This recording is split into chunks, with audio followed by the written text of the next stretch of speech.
Welcome back to 10 at 10. My name is Michael Ramage. I'm the director of the Cyber Education Research Center here at Murray State University, and welcome back to 10 at 10. 10 at 10 is brought to you through a partnership between Murray State University, the Technology Council of West Kentucky, Grow West, KY Innovation, and our local partner, Sprocket Innovation in Paducah, and the Kentucky Innovation Station in Madisonville. This week, we are on 10 at 10, episode number 87.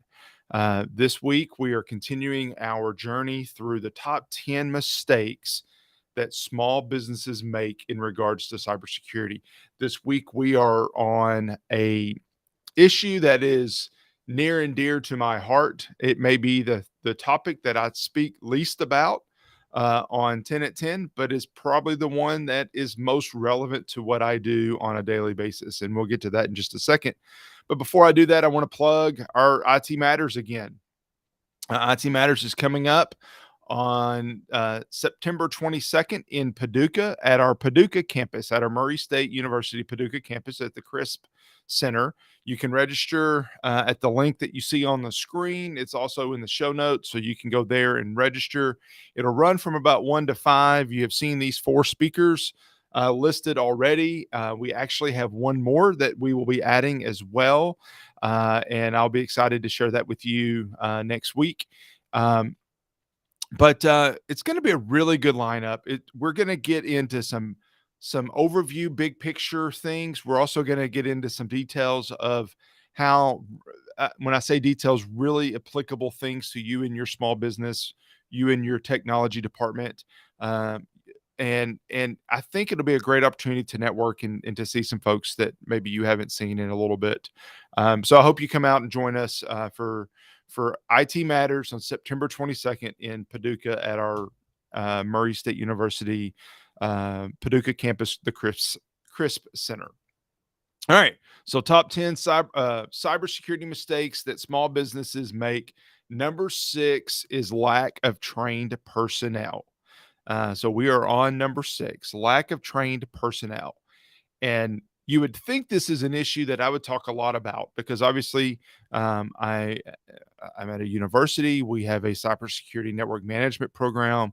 It's something that is very near and dear to us, that we're producing professionals on a regular basis. Matter of fact, 3 of those 4 people that were on the screen that you just saw talking about IT Matters are graduates of our program.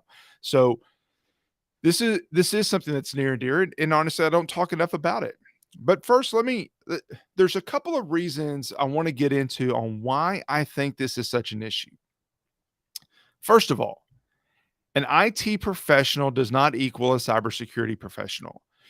Our program, if you listen to the name, is called Cybersecurity and Network Management, cybersecurity and networking. It's really 2 different areas. They obviously blend together.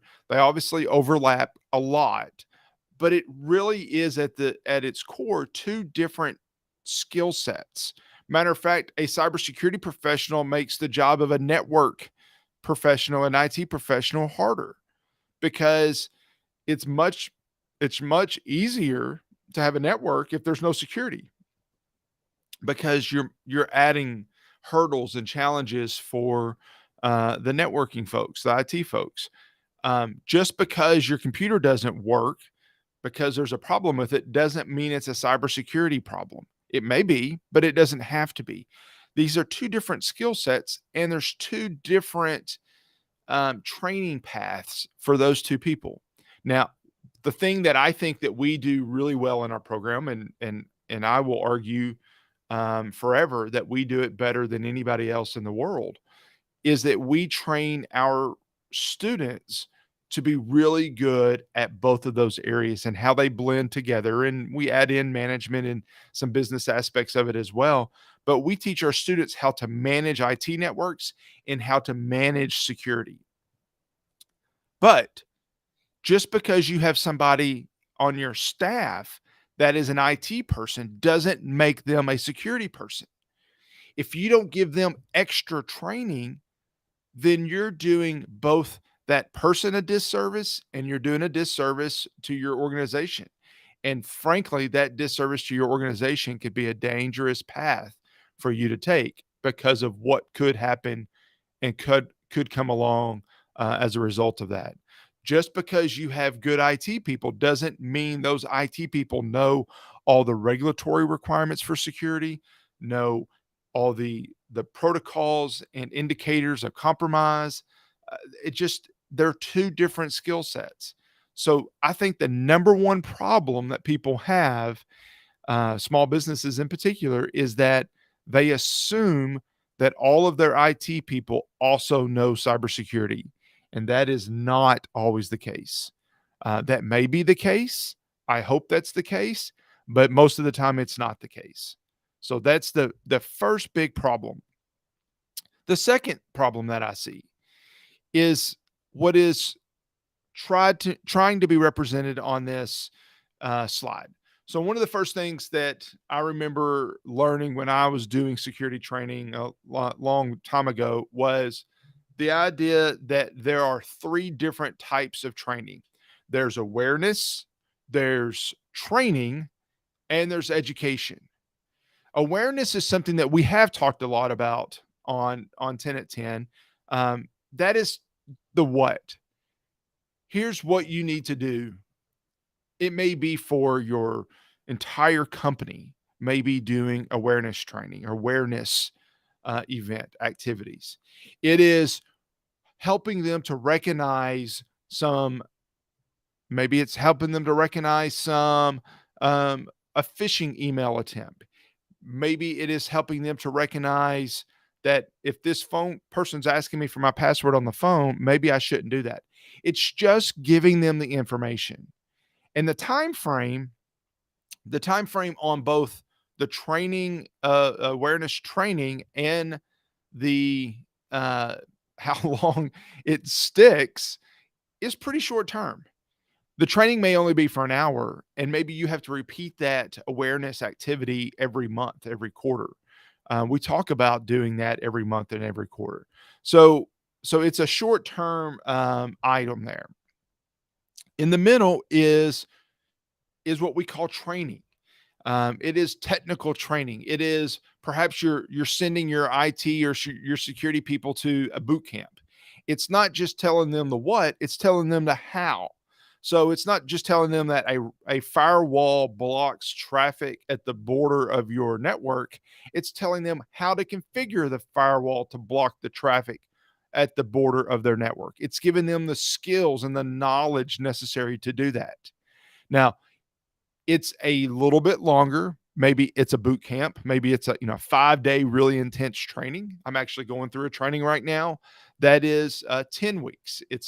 Instead of doing all of that in a week where it's hard to retain all of that information, this training program goes through a little bit each week over 10 weeks. It's about the same amount as if you had done a week-long boot camp, but it's spread it out to hopefully you retain it a little bit more.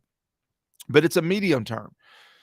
Every time that firewall changes, every time there's an update, every time there's a new generation of firewall, you're going to have to repeat that training. It's only as good as the current technology and the current training. Not everybody in your company needs that training. There's IT specific training and there's cybersecurity specific training. Depending on what your people are doing, they would need to go to the different types of training. And then finally, education. Education is what Murray State focuses on. We have some really good community colleges across Kentucky. This is what they focus on. They do training as well. We do training as well, but our real core focus is education. It is about understanding. The goal is to understand that it's at an educational understanding level. What we mean by understanding is that we're not just teaching you what to look out for. We're just teaching you how to configure the firewall. We're teaching you why all of that matters. We're putting it all together. It's a long-term understanding. It's a long-term process. It's a year, it's 2 years, it's 4 years. It may be even longer. You may get a master's or even a doctorate in this education process, but it's a much more deliberate piece of trying to help you understand what it is that you're doing and why you're doing it. It's very different than training and it's very different than awareness. It can encompass those, but there's a lot more to it than just those pieces. And I think that is part of the problem that some of our small businesses have, is that they don't connect those 3 levels of education, training, and awareness together. Combine that with the lack of understanding that IT professionals and security professionals have 2 different skill sets. You may have both skill sets, but they're 2 different at its core, 2 different skill sets. So I hope that helps a little bit on understanding why that is an issue, why we do have, a number of number 6 being the lack of trained personnel for our small businesses. Hopefully that helps you understand that. And I hope that you join us back here next week for 10 at 10. Thank you very much for joining us, and I will see you back here. Bye.